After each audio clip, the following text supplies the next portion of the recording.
Jó estét, ne haragudjanak késő zavarásért. Tamás György vagyok az Enjoy Rádiótól, az ön számosítok a számítógép. Amennyiben jobb válaszol kérdésünkre, ön nyerti 3500 forintos feltöltőkártyát. Igen. A kérdés a következő.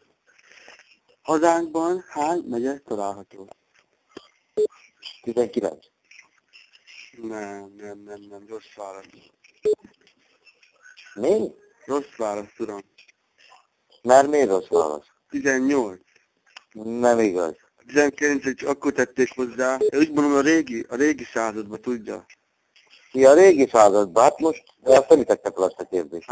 Akkor elnézést tudom, ne haragudjon, de sajnálom, most akkor nem tudom adni az ajándékot.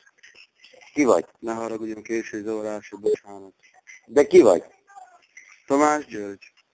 Tamás György. De milyen kérdést tett föl? Hát most mondtam el, uram, a kérdést. Hát nem mondta el tisztán a kérdést. De rosszul hall engem, uram? Igen. De én tisztán pedig elmondtam.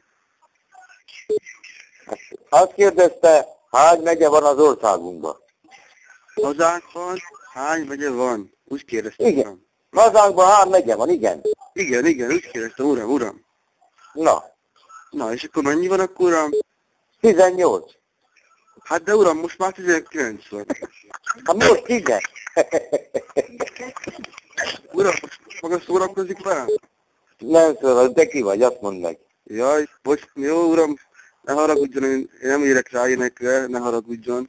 Én se érek rá, de mondd már meg, hogy ki vagy. Ne haragudjon, le kell rakjam, mert Ne ragd rá, mondd meg, hogy ki vagy. a T-Mobile nem engedő tovább hívjam, ne haragudjon. Ja, tényleg, Gorkának, az anyádnak a picsája. Badd meg, te, battopó kis kötök, szobd le a Te vagy az...